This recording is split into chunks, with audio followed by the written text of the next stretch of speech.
sahabatnya, semoga selalu baik ya dan selalu dalam lindungan Allah Subhanahu wa taala.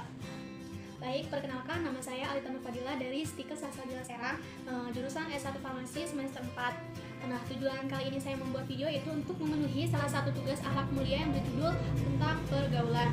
Baik, langsung saja, apa sih yang maksud dengan akhlak? Akhlak adalah perbuatan atau perilaku manusia yang dia melakukan hal itu atas dasar kemauannya sendiri tanpa dipaksa dan tanpa disuruh oleh orang lain. Pergaulan adalah proses interaksi antara individu atau individu dengan kelompok.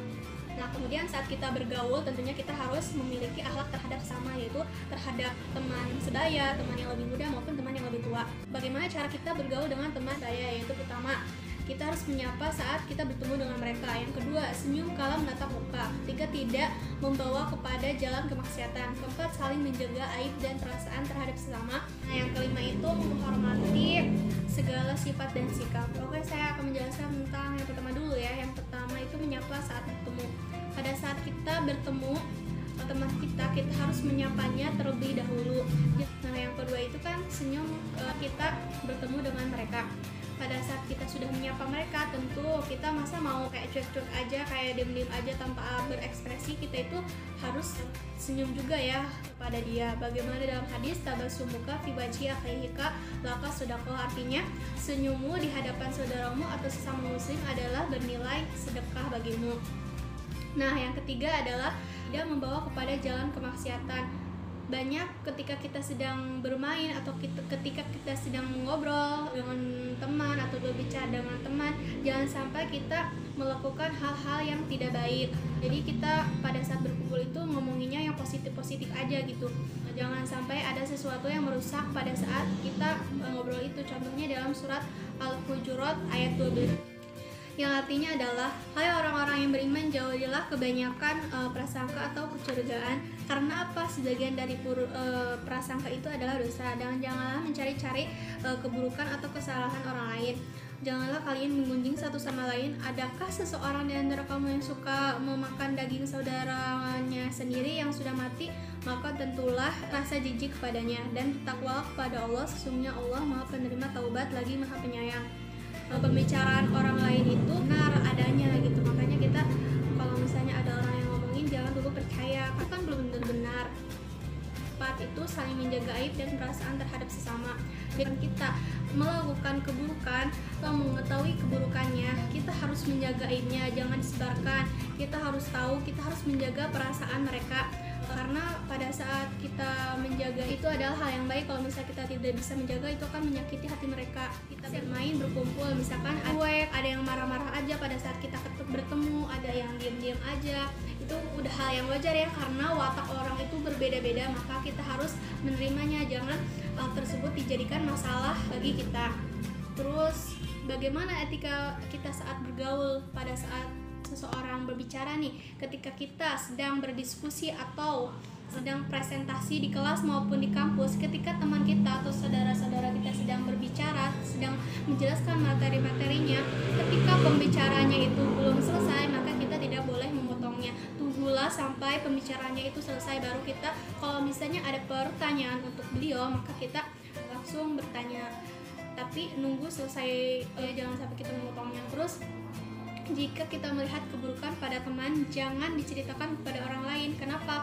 Kita alangkah baiknya menasehati teman kita yang melakukan keburukan itu. Karena kalau misalnya disebarkan itu tidak baik ya, karena itu kan aib. Seburuk-buruknya manusia itu yang menyebarkan aibnya. Kalau misalnya kita menyebarkan aib ke teman atau saudara kita di dunia, maka Allah akan membukakan atau menyebarkan aib kita di dunia maupun di akhirat.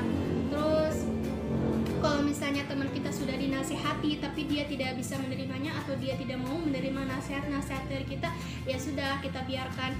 Yang penting kita sudah menasihati, hati kita tidak terima kalau misalnya dia melakukan keburukan, itu udah baik bagi kita. Misalnya dia nggak terima, ya udah dituntut, bagaimana dia aja. Terus temukan teman yang baik, tentunya dilihat dari kehidupan sehari-hari. Misalnya nih, kita punya teman yang kebiasaan sehari-harinya kayak belajar dulu nih di kelas, di kampus ataupun dimanapun. Kalau misalnya teman itu rajin belajar, terus teman itu sering membawa kita kepada kebaikan, nah itu tuh contoh bagi kita, berarti dia itu baik. Teman-teman, pada saat kita memilih teman, kita itu harus waro atau hati-hati saat memilih teman. Karena apa? Zaman sekarang banyak orang yang terjerumus ke dalam lubang kemaksiatan dan kesesatan. Karena apa? Karena pengaruh teman yang tidak baik bagi kita. Nah, jadi tidak sedikit juga orang yang mendapatkan hidayah dan banyak kebaikan disebabkan bergaul dengan teman-teman yang soleh atau solehah. Sebuah hadis Rasulullah SAW menjelaskan tentang peran dan dampak seorang teman dalam sabda beliau, yang artinya permisalan teman yang baik dan teman yang buruk ibarat seorang penjual minyak wangi dan seorang pandai besi. Menjual minyak wangi mungkin akan memberimu minyak wangi, atau engkau bisa membeli minyak wangi darinya, dan kalaupun tidak, engkau tetap mendapatkan bau harum darinya. Sedangkan pandai besi bisa jadi percikan apinya mengenai pakaianmu, dan kalaupun tidak, engkau tetap mendapatkan bau asapnya yang tak sedap. Hadis riwayat Bukhari dan Muslim. Jadi kesimpulannya, ketika teman kita buat keburukan, karena kita sebagai temannya pasti kita akan dipandang gitu sama teman-teman. Nih misalnya saya berteman dengan si A, terus dia melakukan kebaikan, pasti saya juga akan terbawa dan terpandang gitu, karena saya teman dia. Oh, si ini tuh teman dia loh, jadi makanya terbawa-bawa gitu kebaikannya. Nah, kebalikannya juga dengan kalau misalnya teman kita bersikap atau berbuat keburukan, kalau misalnya dia berbuat keburukan karena kita sebagai temannya terpanggil, temannya juga seperti itu, makanya wajar aja dia itu kayak gitu karena temannya juga kayak gini. Selanjutnya saya akan menjelaskan tentang bagaimana cara kita bergaul dengan teman yang lebih muda adalah orang yang lebih muda daripada kita, misalnya adik kandung maupun adik di sekolah-sekolah kita ya, di kelas gitu. Itu adalah teman yang lebih muda daripada kita. Nah, bagaimana cara kita bergaul yang baik terhadap teman yang lebih muda daripada kita? Yaitu yang pertama, memberikan kasih sayang dan bimbingan kepada mereka. Kedua, memberikan contoh dengan berbuat sesuai ucapan. Ketiga, berbicara dengan sopan kepadanya. Empat, menolong bila mereka sedang kesusahan. Terus yang kelima, bersabar menghadapi kemauannya. Yang pertama itu memberikan sayang dan bimbingan kepada mereka. Jadi ketika kita berbicara atau ketika kita dekat dengan mereka, kita harus membimbing mereka, kita harus menasihati mereka dan menyayangi mereka, tetapi menasihatinya itu dengan cara yang baik, jangan sampai menyinggung hati mereka, karena kan namanya teman yang lebih muda daripada kita pasti dan itu masih pelimpan. Sama saja sih seperti kita, walaupun kita sudah dewasa, daripada adik-adik kita pasti kita juga kadang-kadang masih pelimpan. Makanya itu kita harus menasihatinya itu dengan cara yang baik, dengan cara memberikan nasihatnya dengan penuh kasih dan sayang. Terus yang kedua itu memberikan contoh dengan berbuat sesuai ucapan. Jadi adik kita mengajak kita sholat, ayo kak, ayo teh sholat gitu, tapi kita tidak sesuai dengan ucapan kita sebelumnya, bahwa kita bilang ke adik kita, ayo deh kita sholat, tetapi kita sendiri tidak sholat di awal waktu. Nah, itu tidak baik ya. Kita harus sesuai apa yang kita ucapkan kepada adik kita, karena itu menjadi contoh yang kurang baik buat adik kita. Nanti adik kita bakal meniru, jadi teteh juga sholatnya diakhirin, aku juga lah mau ngikutin kayak gitu. Kecil itu gampang gitu meniru buatan dari teteh. Kalau misalnya memberikan contoh atau perilaku kepada adik kita, kita harus hati-hati itu berbicara dengan sopan kepadanya. Nah, pada saat kita berbicara kepada adik kita atau kepada teman-teman kita yang lebih muda, jangan mentang-mentang mereka lebih muda dari kita tidak berbicara sopan. Itu sama aja, sama siapapun kita harus berbicara dengan sopan. Terus yang selanjutnya itu menolong bila dia kesulitan. Nah, biasanya kalau adik-adik kita itu banyak tugas ya, banyak PR, jadi kalau misalnya teman kita meminta tolong pada kita membantunya, tapi jangan semuanya dikerjain sama kita harus membiasakan adik kita belajar sendiri dulu. Kalau misalnya dibiasain kita terus, nanti yang ngerjainnya nanti adik kita bakalan males dan akan tergantungan kepada kita, dan itu kebiasaan yang buruk buat adik kita. Jadi adik kita nanti ya udahlah, ada teteh ini, teteh aja ngerjain, itu kan gak baik ya. Terus yang kelima itu bersabar menghadapi kemauannya. Namanya anak kecil pasti banyak kemauan. Teman-teman kita yang lebih muda menuntut atau meminta banyak hal kepada kita harus bersabar memenuhi kemauannya. Misalnya menjelaskan mereka dengan cara yang baik, yang sopan, biar hati mereka tidak tersinggung. Soalnya kan mereka masih kecil, hatinya itu masih belum kuat, masih rapuh, jadi gampang tersentuh.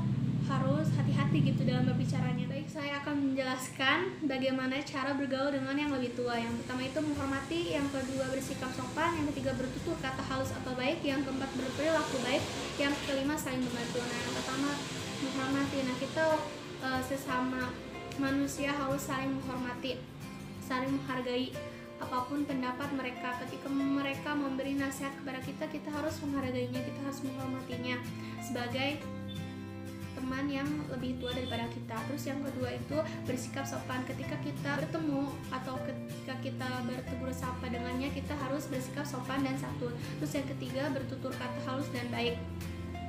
Ketika kita berbicara kepada teman yang lebih tua, kita harus bertutur kata yang halus dan baik, jangan sampai sopan dan bisa menyakiti hati teman-teman yang lebih tua daripada kita.